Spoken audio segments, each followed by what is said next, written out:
This conceptual idea of diversity and all that, it still has a long way to go. Get into all the vile and irresponsible and stupid things our alleged future president and his gaggle of scumbags chose to say during our darkest and most terrifying hour. Pete Hegseth thinks that the only reason women are currently serving in combat roles is because standards were lowered for them. Hello, I'm Ryan Stutz, also known as Dronetek, and I will be the human personification of the frustration you feel through the best of the worst 3 clips from today's legacy media slop. Number 3 from today might actually give you a psychotic embolism because it's a black Hollywood millionaire who's complaining about how hard his life is due to systemic racism. Oh, great. I had just came off the boat and off the streets where Steven Spielberg, used me for this film, and even though I successfully did that, they just didn't feel like I was an actor for whom we should pay any respect to. So this conceptual idea of diversity and all that, it still has a long way to go. Come on, don't bullshit me. Systemic racism don't change like that anytime soon. I mean, I'm still struggling trying to make a living.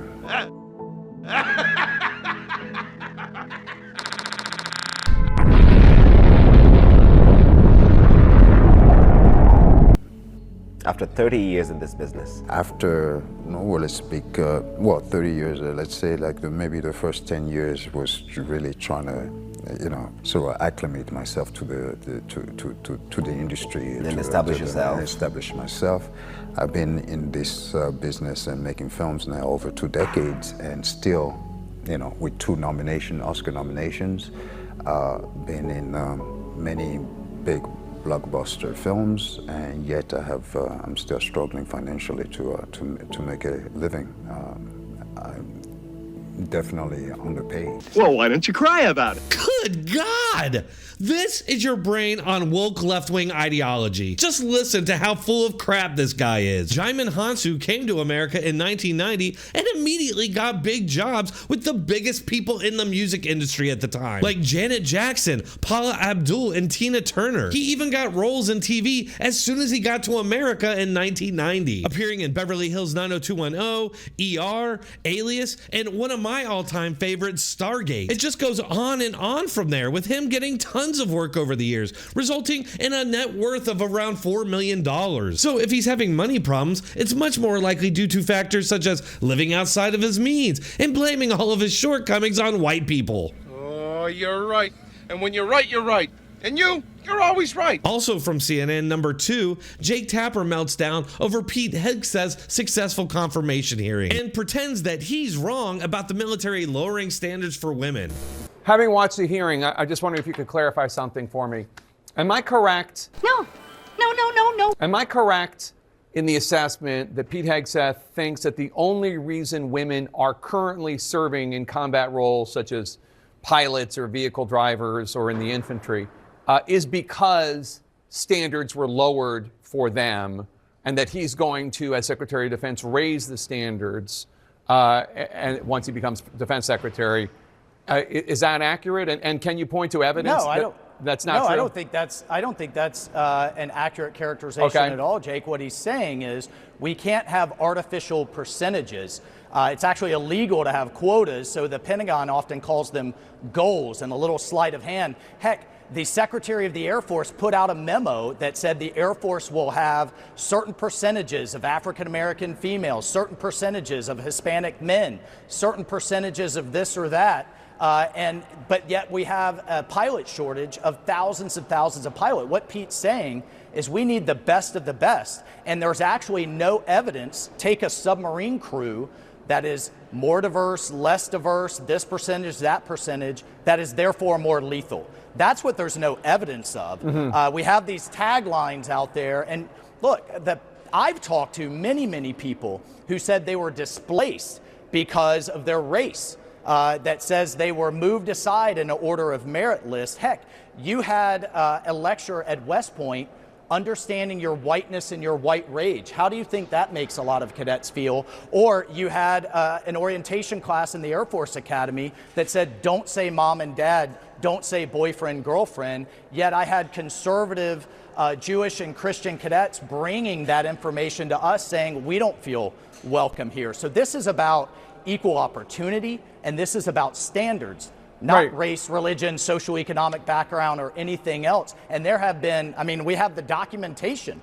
There have been efforts under these DEI programs to move us in the wrong direction. Right, but that's what he's speaking to. But does he think that the only reason that women are serving in combat roles is because standards have been lowered? No, he's saying that the standards are the standards, and whether you're male, female, black, white, brown, or anything else, you need to hit the standard. Right. Now, there has been an argument, different standards for different jobs. It's probably a different physical standard to be a cyber warrior than it is to be a U.S. Army Ranger. I think that's a fair debate, and one that we've had in these committees. Bizarre. Why is Jake Tapper, who's currently being sued for defamation, by the way, falsely claiming that the military isn't lowering standards for women? Yes, in 2023, the Army did pull back from lowering standards between men and women, but the Defensive Authorization Bill passed in December of 2022 did call for those standards to be lowered. The Marines, on the other hand, have implemented those policies and lowered standards for women, which is just completely insane and opposed by many for obvious reasons. And just so we're clear, I'm not saying that women shouldn't be in the military and even in some combat roles. For example, I do think women could be snipers or fighter combat pilots. But for Tapper to sit there and pretend like it's not happening, it's just a straight up lie on his part. And that brings us to number one, the best, worst clip of the day. Jimmy Kimmel pretends to cry again, then blames racism for legitimate criticism of LA public officials. And tonight, I don't want to get into all the vile and irresponsible and stupid things our alleged future president and his gaggle of scumbags chose to say during our darkest and most terrifying hour. Look who's talking. The fact that they chose to attack our firefighters, who apparently aren't white enough to be out there risking their lives on our behalf, it's disgusting, but it's not surprising. Stop. You lying motherfucker, stop. Wait, what? Jimmy Kimmel spends literally every waking moment blaming Republicans for everything wrong in the world. But the moment Democrats face some accountability for their failures, he blames racism. Of course. Why not? When did Trump or anyone criticize the LA firefighters for not being white? This one was invented by a writer.